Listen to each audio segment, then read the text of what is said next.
Imagine running a multi-million-dollar bank, making crucial decisions every day, and then, within just 7 minutes, everything changes. A scandal rocks the very foundation of your company, and you're left with a choice: let it slide or take immediate action. This is exactly what happened when a black CEO discovered a shocking scam at her own bank. Welcome to today's video, where we dive into the incredible story of a trailblazing black CEO who uncovered corruption at the highest level and fired the guilty manager on the spot. So let's jump in and find out how one woman took control of her company, her values, and her future in a matter of minutes. You won't want to miss this.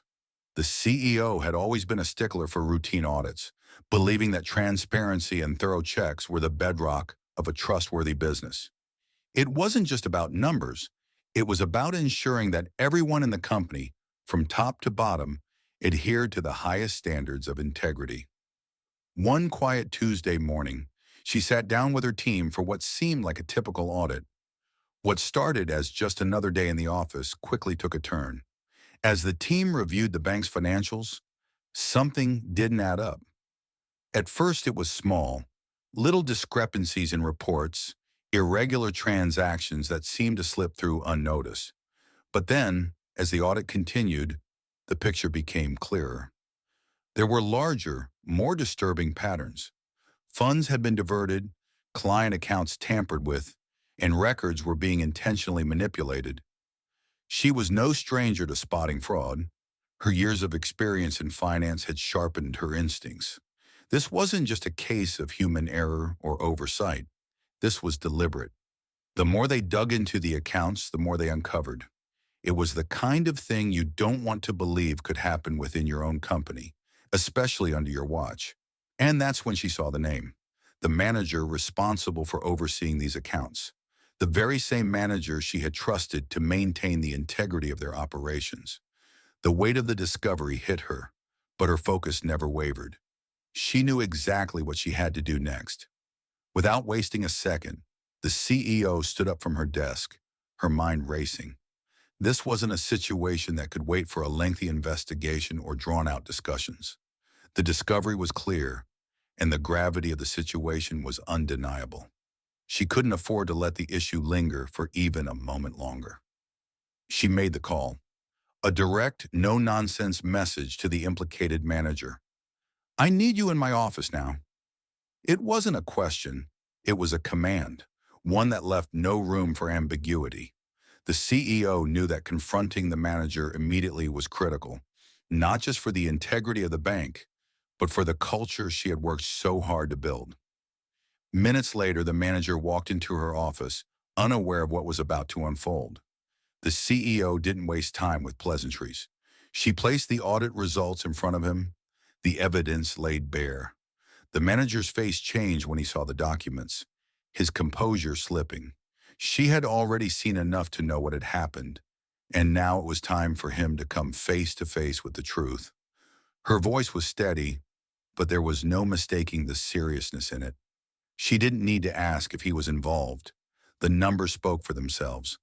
The CEO understood the importance of acting quickly. This wasn't just about holding one person accountable.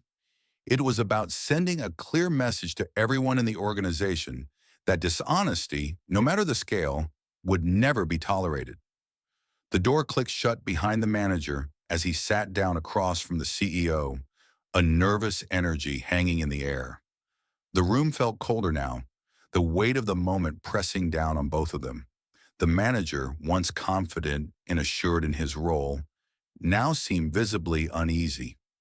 His eyes flickered to the documents on the CEO's desk, but he didn't speak. The CEO leaned forward, her gaze unwavering. "I've just reviewed the audit," she said, her voice calm but firm, "and I've seen the discrepancies." She slid the report across the table, the numbers and transactions staring back at him like an undeniable accusation. For a moment, the manager didn't respond. His eyes scanned the pages, his expression faltering as the reality of the situation began to sink in. He shifted in his seat, clearly uncomfortable, but still he stayed silent. The CEO didn't need to say more. She could see the guilt in his eyes. She didn't flinch, didn't look away, just watched him as he processed the weight of the evidence. The room was silent except for the soft rustling of papers, the tension hanging thick between them. Finally he spoke, his voice shaky. I I didn't mean for it to get this far. It wasn't supposed to be like this. The CEO's eyes hardened. You knew exactly what you were doing? Her words were sharp, cutting through the air like a knife.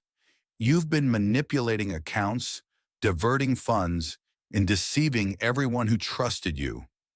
And you thought you'd get away with it. He tried to explain, to justify his actions, but his words fell flat. The CEO's gaze never wavered. She had seen enough. This wasn't a misunderstanding or an accident. This was deliberate misconduct, and the trust he had broken could never be repaired. At first, the manager's reaction was one of disbelief.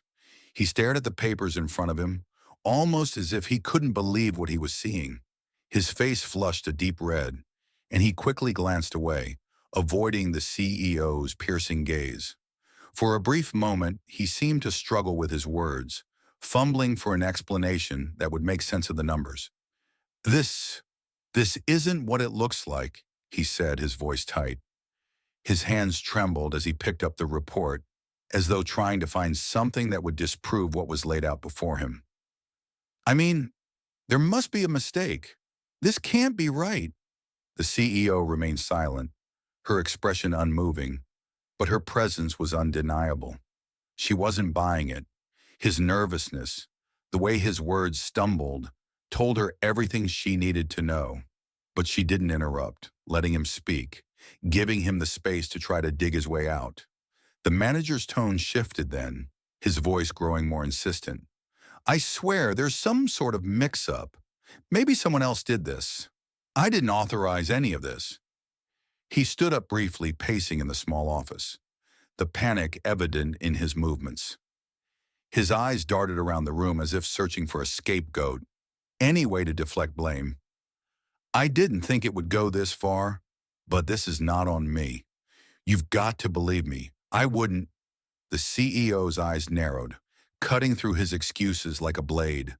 She let him go on, knowing full well he was stalling. But then something changed.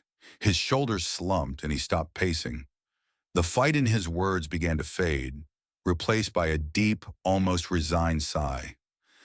I I did it, he finally admitted, his voice barely a whisper. The confession was slow, reluctant, but it was there. I thought I could cover it up, get away with it, but I never meant for it to get this far. His gaze dropped to the floor, unable to meet the CEO's eyes. In that moment, his earlier defiance was gone, replaced by an overwhelming sense of guilt. The manager's attempt at denial had faded into the harsh reality of the situation. There was no way out now. The truth had caught up with him. The CEO sat back in her chair, her expression cold and unwavering. She'd listened to his explanation, his attempt to downplay the severity of his actions, but none of it mattered. The facts were clear, and the consequences of his betrayal were undeniable. This wasn't just a small mistake. This was a breach of trust so deep that it cut to the core of everything the bank stood for. She knew the importance of setting a precedent. If she let this slide, if she allowed him to stay even after admitting his wrongdoing, it would send a dangerous message to everyone in the organization. It would say that corruption could go unchecked, that dishonesty could be swept under the rug. She couldn't afford to let that happen. Her voice was steady, but there was an edge to it now. You've been trusted with responsibility. You were in charge of the integrity of our operations, and you violated that trust in a way that's unforgivable. She paused, letting the weight of her words settle in. There's no room for this behavior here. The manager, still standing, seemed to shrink under the force of her words. He opened his mouth to speak, perhaps to plead, but the CEO silenced him with a simple gesture. I don't need an explanation. What I need is action. Without hesitation, she reached for the phone on her desk and made a call to HR. The decision had already been made. There was no second guessing, no room for sympathy. It wasn't about personal feelings. It was about protecting the bank, its employees, and its clients. She knew she couldn't let his actions slide, no matter how difficult it was. As she hung up the phone, she turned back to him. "You're fired, effective immediately." Her words were final, leaving no space for negotiation. The manager's face drained of color as the reality of the situation hit him. The CEO, despite the weight of the decision, remained resolute. There was no other choice. Trust, once broken, could never be rebuilt by allowing someone to stay in a position of power. The news of the manager's firing spread quickly through the bank, like wildfire. For many employees, the suddenness of the decision left them in a state of shock. Some couldn't believe what had just happened, while others felt an overwhelming sense of relief that something had finally been done about the wrongdoing. There was an underlying tension at first. People were whispering in the hallways, exchanging uneasy glances. Some employees felt uneasy, uncertain about how this would affect their own roles or their standing within the company. The manager had been a familiar figure, someone many had worked with day in and day out. Now he was gone, without warning, and some couldn't shake the feeling that they were all being watched more closely. But the CEO knew this had to be handled carefully. She gathered her leadership team for an impromptu meeting, assuring them that this was not a reflection of the entire organization, but rather a necessary step to protect the integrity of the bank. Her words were measured yet powerful, addressing the elephant in the room: trust. Over the next few days, the effects started to become clearer. Some employees, especially those in the management team, struggled to shake off the discomfort. It was difficult to process the reality that someone within their own ranks had been so deeply involved in fraud. But slowly, the CEO's decisive actions began to send a powerful message. People started to realize that no matter the cost, leadership was committed to doing what was right. For others, it sparked a renewed sense of pride in the company. They saw that the CEO was not just an executive sitting in an ivory tower, but someone who would stand up for what mattered, even when it meant making hard decisions. It restored their confidence in the bank's leadership, reminding them that they were part of an organization with strong moral foundations. However, the incident also led to a shift in dynamics. Employees knew now that there would be zero tolerance for unethical behavior. While that made some uncomfortable, it also set a clear standard for accountability. Over time, the bank's culture became more transparent, as employees realized that honesty would not just be encouraged, it would be demanded. The public's reaction to the CEO's swift decision was immediate and divided.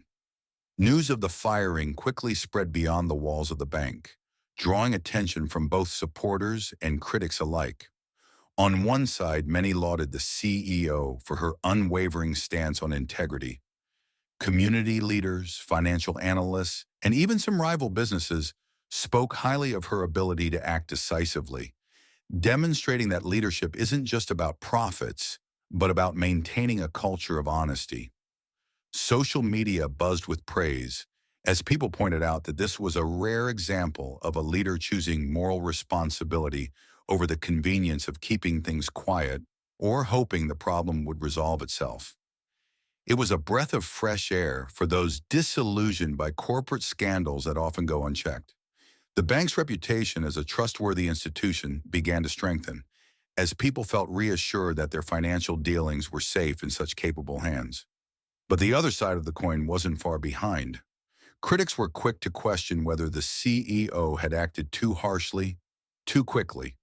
Some argued that she could have given the manager a chance to explain himself, or perhaps conducted a deeper investigation before making such an abrupt decision. Rumors spread that the firing could have been a tactical move to boost her own image, positioning herself as a tough leader to win favor with the public. There were also whispers about the fallout that this decision could have on the bank's internal relationships and how it might affect its reputation within the industry. In the media, the story became a polarizing topic. Some headlines hailed her as a heroine who took swift action to protect the bank's integrity, while others painted her decision as rash and potentially damaging to morale. Debates unfolded on talk shows, with some arguing that ethical leadership in banking was more important than ever, while others wondered if the CEO had made a snap judgment without considering all the facts. Despite the backlash, the CEO remained steadfast. She knew that this wasn't about gaining public approval. It was about doing what was right for her employees, her clients, and the future of the institution she had worked so hard to build. The reactions were varied, but the message was clear. When it comes to leadership, integrity must always come first. In the months that followed the manager's firing, the long-term effects on the bank's operations began to unfold. At first, the decision appeared to be a shockwave that reverberated throughout the organization, but as time passed, the true impact became more evident. Internally, the bank's culture began to shift. There was a noticeable increase in transparency at all levels, as employees understood that the CEO would no longer tolerate any form of dishonesty or unethical behavior. New systems were put in place to ensure that similar incidents would not occur in the future. More rigorous auditing processes, regular checks, and a reinforced whistleblower policy. While some employees initially felt uneasy about the increased scrutiny, many began to appreciate the new standards. The bank's leadership team became more open about their decision-making processes, and communication improved across departments. The ripple effects weren't confined to just internal operations. Externally, the bank's reputation underwent a transformation. Initially, some industry insiders were skeptical about how the bank would recover from such a public firing. There was concern that the scandal might cause clients to lose confidence, or that competitors would capitalize on the situation. But as time went on, it became clear that the CEO's decisive actions had bolstered the bank's standing in the eyes of both clients and potential customers. The bank became known for its unshakable commitment to ethics. This reputation began to attract new clients who valued integrity over the typical shortcuts that some other institutions were known to take. The CEO's bold decision sent a clear message to the financial world. This bank was different. It wasn't just another institution driven by profit. It was one that prioritized doing right by its clients, employees, and the community. However, the shift in reputation wasn't entirely smooth. The bank found itself under closer scrutiny from regulators, media, and even its competitors. Some viewed the CEO's actions as a sign of strength, while others saw it as a potential vulnerability. Industry rivals began to look more closely at their own internal controls, knowing that the bar had been raised for ethical leadership. Meanwhile, regulators took note, tightening compliance requirements across the sector. In the end, the long-term implications were clear.